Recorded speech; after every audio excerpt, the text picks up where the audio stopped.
अस्सलाम वालेकुम वरहमतुल्लाहि वबरकातुहू। बहुत सारे लोग मुझे कमेंट कर रहे हैं कि आप मुसलमानों के पीछे क्यों पड़े हुए हैं, सारे खराबी आपको मुसलमानों में ही दिखती है क्या? आप दिन रात जो है मौलवियों के पीछे पड़े हुए हैं, मदरसा के पीछे पड़े हुए हैं, कभी ज़कात पे बोलते हैं, कभी तरावी पे बोलते हैं। दिन रात आप मुसलमानों के पीछे पड़े हुए हैं। मेरे भाई, मैं क्यों पीछे पड़ा हुआ हूं ये बताता हूँ। दो इवेंट, एक तो हदीस और एक इवेंट, आपको रियल इवेंट बताऊंगा।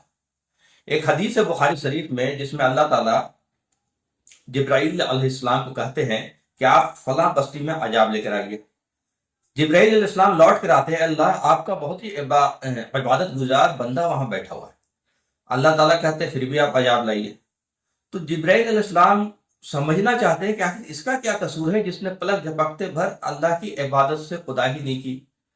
तो जिब्राइल अलैहिस्सलाम पूछते हैं अल्लाह आखिर इसका क्या कसूर है? तो अल्लाह कहते हैं कि ये खुदगर्ज है, ये मेरी इबादत में लगा हुआ है और दीन पामाल हो रहा है, इसलिए ये जहां बैठा हुआ है वहीं से अजाब लाना। तो एक्चुअली मैं जो बातें कर रहा हूं, मैं खुद अपनी जान बचा रहा हूं और आप भी अपनी जान बचाइए, क्योंकि दीन पामाल हो चुका है। अगर आपको लगता है कि दीन पामाल नहीं हुआ है तो ये आप बहुत बड़े मुगालते में हैं, गलत फहमी में हैं। और इसका सीधा सीधा मतलब ये है कि आपको कुरान का इल्म नहीं है। अगर आप कुरान पढ़ेंगे तो आपको यकीन हो जाएगा कि दीन पूरी तरह से पामाल हो चुका है। दीन को लोगों ने बांट दिया है, दीन में जबरदस्त तफरका, शिद्दत और पता नहीं क्या क्या चीजें आ गई, और सब दीन को बांट करके आपस में खुश हो रहे हैं। तो लोग, मतलब ये कुरान में भी इसका जिक्र है कि लोगों ने दीन को बांट करके और उसको वो खुश होते हैं। वही हाल हमारा है। हम देवबंदी हैं, देवबंदी होने पे खुश हो रहे हैं। हम बरेलवी हैं, हम बरेलवी होने पे खुश हो रहे हैं। हम अहले हदीस हैं, हम अहले हदीस होने पे खुश हो रहे हैं। हम एक उम्मत रहे कहाँ?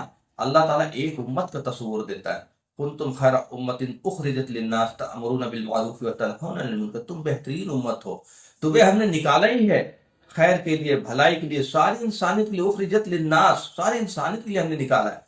तो सारी इंसानियत की भलाई तब करेंगे ना जब हम एक उम्मत होंगे और बेहतरीन उम्मत होंगे। ना हम एक उम्मत है और ना आज की डेट में हम बेहतरीन उम्मत है। तो खैर उम्मत को उल्टा क्या होगा? जलील। और आज हम जलील हो रहे हैं, आज हम रुसवा हो रहे हैं, आज हम पिट रहे हैं। आज ही मैंने एक वीडियो देखा, बड़ा अफसोस होता है कि एक शख्स को ट्रेन में इसलिए पिटा गया कि वो कुरान पढ़ रहा था। क्या हम कहां तक पहुंच गए, क्या हमारी हालत होगी? आप देखिए ये वीडियो को। चाहे वो कुरान पढ़े, गीता का पाठ करे या बाइबल की तिलावत, इसे खौफ में जीने पर मजबूर करना जुल्म है। ईमान जाती मामला है, तशद्दुद कभी इसका जवाब नहीं। हमें यह तय करना होगा कि हम नफरत के साथ खड़े हैं या अमन के साथ। हम खामोश रहेंगे या इंसाफ की आवाज बनेंगे। आइए इंसानियत, इज्जत और अमन के लिए खड़े हों, क्योंकि नफरत वक्ती हो सकती है मगर इंसानियत हमेशा जिंदा। तो ये देखने के बाद भी हम सोचते हैं कि दीन पामाल नहीं हुआ, अल्लाह का अजाब नहीं आ रहा, अल्लाह की पकड़ नहीं आ रही। बदतरीन पकड़ आ रही, इसलिए पकड़ आ रही कि हम सब नफिल में लगे हुए हैं, नफिल इबादत में लगे हुए हैं और हमें दीन से कोई मतलब नहीं। और दिन रात मस्जिदों में महिमा मंडन हो रहा है कि जिसने तरावी पढ़ी उसके सारे गुनाह माफ, अगले पिछले आगे साल का पीछे साल का माफ, जिसने रमजान के रोजे रखे सारे गुनाह माफ, जिसने रमजान की नमाज पढ़े सारे गुनाह माफ। तो बंदा जो रमजान में आया है, नया नया नमाजी, वो रमजान के बाद नहीं आएगा। जिसने तरावी पढ़ी, जिसने नमाज पढ़ी, रमजान के बाद नहीं आएगा, क्योंकि आपने अगले 27 महीनों का एडवांस में उसके सारे गुनाह माफ कर दिए और पिछले भी सारे गुनाह माफ कर दिए, तो अगला रमजान में ही आएगा। इससे बड़ा मतलब बेवकूफी की कोई इंतहा नहीं हो सकती, जहालत की कोई इंतहा नहीं हो सकती, जो हम बैठ करके फजाइल अमाल पढ़ते रहते हैं और फजाइल बताते रहते हैं। एक्चुअली वो आउट ऑफ कंटेक्स्ट बताते हैं हदीसों को। जो गुनाह माफ होते हैं वो सय्यात होते हैं, कबीरा गुनाह तो माफ होता ही नहीं। कुरान में आता है वइस्तस्तनिबू कबाइर मा तनहौना अन्हु नुकफ्फिर अन्कुम सय्यातिकुम व नुदखिलकुम मुदखलन करीमा। अगर तुम कबीरा गुनाहों से बच जाओगे तो मैं तुम्हारा सय्यात माफ कर दूंगा। सय्यात वो होता है जो जाने अनजाने में छोटी मोटी गुनाह हर इंसान से होते, इंसान फरिश्ता नहीं, वो माफ होता है। तो वो हम बताते ही नहीं।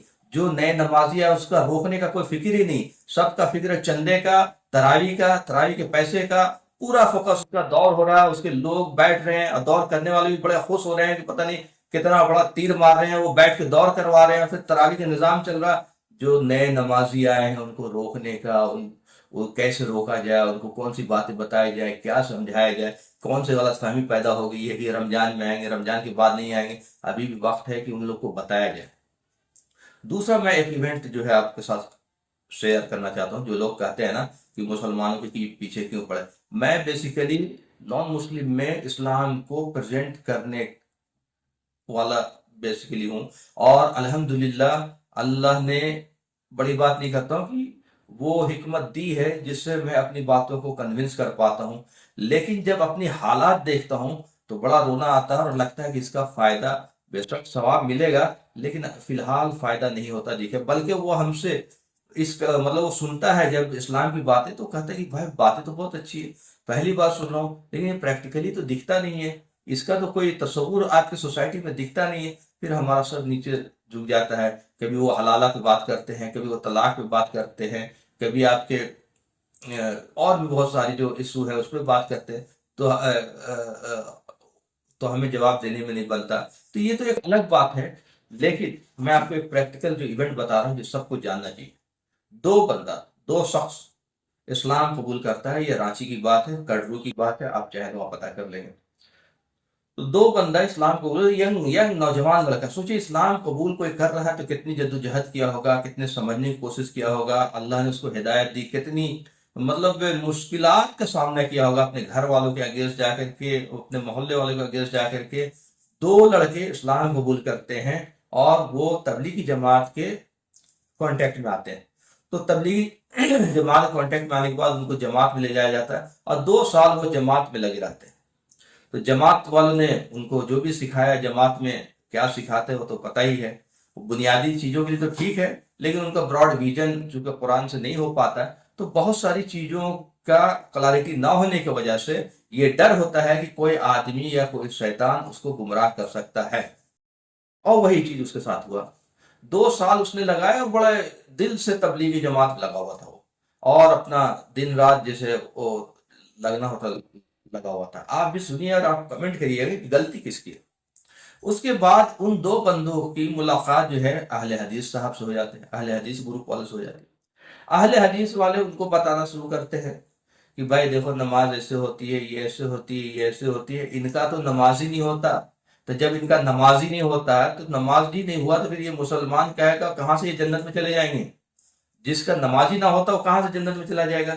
अब ये दो बंदे बेचारे कंफ्यूज, बोले भाई मैं तो सोचा था कुछ और, इस्लाम में आया हूँ और ये तो इन्हीं का आदमी कह रहा है कि इनका नमाज नहीं होता, तो ये इनके लिए काफिर हैं, ये इनके लिए काफिर हैं। ये मतलब बहुत सारी चीजें जो उनको पता लगी, जो मुसलमान में खराबी, और जो दीन, मैंने कहा ना पामाल होने वाली बात, पामाल हो चुकी है और दीन को बांट के खुश हो रहे हैं कि मैं देवबंदी, मैं बरेलवी, मैं अहले हदीस।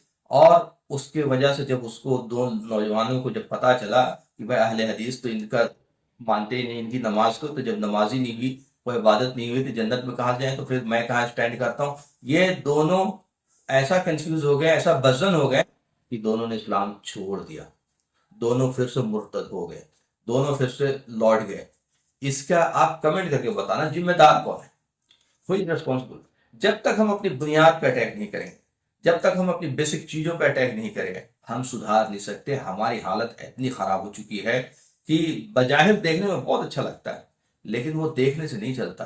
दीन इमोशन से नहीं चलता, दीन डू एंड डोंट का नाम है। हमने दीन को मसाइल और फजाइल में फंसा दिया है। किसी से वजू करने के लिए तरीका पूछो तो वजू के भी इतने मसाइल और इतने फजाइल लिख दिए। भाई वजू करने के लिए तरीका बता दो, हाथ धोना है, मुंह धोना है, कुल्ली करना है, मसा करना है, पैर धोना, और उसके जो 4 फर्ज वो बता दो, हो गया खत्म, करके प्रैक्टिकली दिखा दो। इतनी सारी किताबें लिख करके उसके फजाइल और उसके मसाइल जो है लोगों को कंफ्यूज करते रहे। इसी तरह हर चीज के फजाइल और मसाइल लिख दिए, जिसकी वजह से क्लैरिटी जो दीन की है, जो विजन है, वो गायब हो गया। मेरे भाई, मैं इसीलिए कह रहा हूं कि हर मुसलमान की जिम्मेदारी है, और खास करके पढ़े लिखे नौजवान जो है, इंजीनियर हैं, डॉक्टर हैं, साइंटिस्ट हैं, और जो पढ़े लिखे हैं, जिनकी सलाहियत है, जिनको सोचने समझने की सलाहियत है, कि आप सोचिए, गौर करिए, सिर्फ सोचना शुरू कर दीजिए, अल्लाह ताला आपके जहन खोलेगा, हम सबके जहन खोलेगा। हमने सोचने ही बंद कर दिया। इमाम साहब क्या बोल रहे हैं, बस सुना, सवाब की नीयत से घर चले गए। खुतबा में क्या बोला गया, बस सुना, सवाब की नीयत से घर चले गए। किसी ने तालीम में क्या पढ़ाया, फजाइल अमाल पढ़ाया, वो सही है कि गलत है, सुना और घर चले गए। किसी ने कुरान पढ़ा और किसी का तफसीर पढ़ा, सुना और घर चले गए सवाब की नीयत से। हिदायत का हमारे जहन में जब कंसेप्ट ही नहीं, तो हिदायत हमें मिलेगा कहाँ? वो तो अल्लाह का शुक्र है, अल्लाह के एहसान जानिए कि अल्लाह अपने बंदों को हिदायत देता रहता है। ورنہ ہماری جو حالت ہے ہمیں دیکھ کر کے تو کوئی ایمان نہ لائے. اس کے باوجود بھی لوگ ایمان لاتے ہیں تو یہ محض اللہ کا چونکہ ہدایت دینا اللہ کا کام ہے، دلوں میں بات ڈالنا اللہ کا کام. لیکن بینگ مسلمان ہم سب عذاب کے مستحق ہو چکے ہیں، اور اگر آپ کو عذاب نہیں دکھتا ہے تو یہ پھر آپ اللہ مالک ہے ہمارا کہ ہم کیسے دیکھنا چاہتے ہیں، اور اللہ ہی اس کا بہتر کرنے والا. وآخر دعوانا الحمدللہ رب العالمین.